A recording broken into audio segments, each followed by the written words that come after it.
তো বন্ধুরা, তোমরা সবাই কেমন আছো? আশা করি খুব ভালো আছো। আজকে আমি তোমাদের সাথে আলোচনা করতে চলেছি সামার প্রজেক্ট 2025 ক্লাস 9 এবং 10-এর একটি টপিক, মহাত্মা গান্ধীর জীবনী এবং তার কর্মজীবন নিয়ে আলোচনা। মহাত্মা গান্ধীর অহিংসা ও আইন অমান্য দর্শনের ওপর আলোকপাত করো। এই টপিকটার উপর আমি তোমাদের আজকে আলোচনা করব। প্রথমে দেখো, তোমরা টপিকটার নাম লিখবে, তারপর ভূমিকা বলে লেখা শুরু করবে। মহাত্মা গান্ধী ছিলেন একজন ভারতীয় আইনজীবী, ঔপনিবেশিক বিরোধী, জাতীয়তাবাদী এবং রাজনৈতিক নীতিবিদ। তিনি ব্রিটিশ শাসন থেকে ভারতের স্বাধীনতা অর্জনের জন্য অহিংস প্রতিরোধ ব্যবহার করেছিলেন। তার অহিংস এবং আইন অমান্য দর্শন ভারতীয় স্বাধীনতা আন্দোলনের জন্য গুরুত্বপূর্ণ ছিল। পরের পয়েন্ট করবে মহাত্মা গান্ধীর জীবনী। মহাত্মা গান্ধীর পুরো নাম মোহনদাস করমচাঁদ গান্ধী। তিনি ভারতের পোরবন্দরে জন্মগ্রহণ করেন। তিনি ইংল্যান্ড আইন পড়াশোনা করেন এবং পরে দক্ষিণ আফ্রিকায় ভারতীয়দের অধিকারের জন্য কাজ করেন। সেখানে তিনি অহিংস প্রতিরোধের কৌশল ব্যবহার করে, যা পরে সত্যাগ্রহ নামে পরিচিত হয়। 1915 সালে তিনি ভারতে ফিরে আসেন এবং ভারতীয় জাতীয় কংগ্রেসের নেতৃত্ব গ্রহণ করেন। তারপরে লিখবে মহাত্মা গান্ধীর কর্মজীবন। 1 নম্বর, দক্ষিণ আফ্রিকায়। গান্ধী দক্ষিণ আফ্রিকায় ভারতীয়দের অধিকারের জন্য কাজ করেন।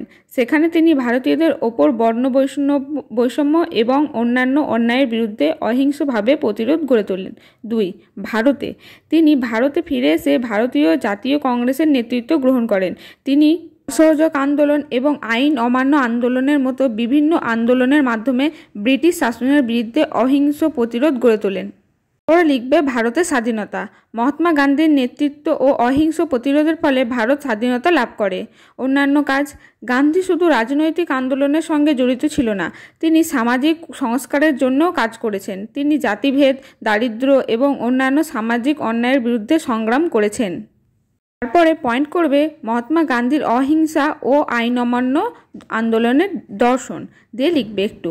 মহাত্মা গান্ধীর অহিংস দর্শন এবং আইন অমান্য করার নীতি ভারতের স্বাধীনতা আন্দোলনে একটি গুরুত্বপূর্ণ ভূমিকা পালন করে। অহিংস ছিল তার জীবনের মূল ভিত্তি, যা শারীরিক ও মানসিক উভয় প্রকার হিংসা থেকে দূরে রাখতে উৎসাহিত করে।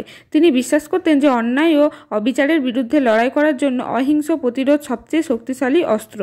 তারপর লিখবে অহিংসা দর্শন। 1 নম্বর, গান্ধীর অহিংসা দর্শন কেবল শারীরিক আঘাত থেকে বিরত থাকা নয়, বরং ঘৃণা, কঠোরতা, মিথ্যাচার এবং অসততার মতো মানসিক অবস্থাকেও বাদ দেয়।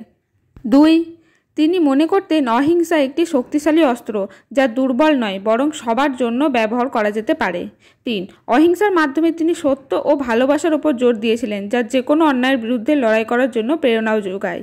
পরে পয়েন্ট করবে আইন অমান্য আন্দোলনের দর্শন। 1, গান্ধীর আইন অমান্য নীতি অন্যায় ও অনৈতিক আইন ও শাসনের বিরুদ্ধে জনগণের প্রতিরোধ গড়ে তোলার জন্য ব্যবহার করা হয়েছিল। 2, তিনি বিশ্বাস করতেন অন্যায় আইন অমান্য করা জনগণের অধিকার এবং এটি একটি শান্তিপূর্ণ ও অহিংস পদ্ধতিতে পরিবর্তন আনতে পারে। 3, এই নীতিটি ব্রিটিশ শাসনের বিরুদ্ধে ভারতীয় স্বাধীনতা আন্দোলনের একটি গুরুত্বপূর্ণ অংশ ছিল, যেমন লবণ সত্যাগ্রহ।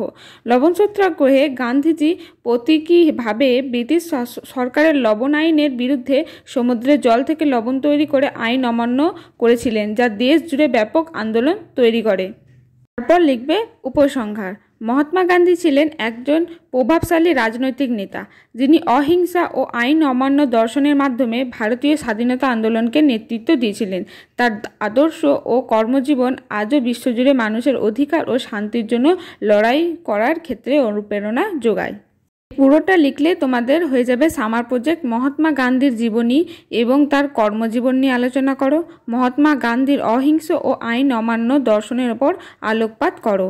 তাহলে আজকের ভিডিওটা এই পর্যন্তই। যদি ভিডিও ভালো লাগে একটি লাইক করে দিও এবং চ্যানেলটি সাবস্ক্রাইব করে পাশে থেকো এই ধরনের বিভিন্ন টপিক পাওয়ার জন্য।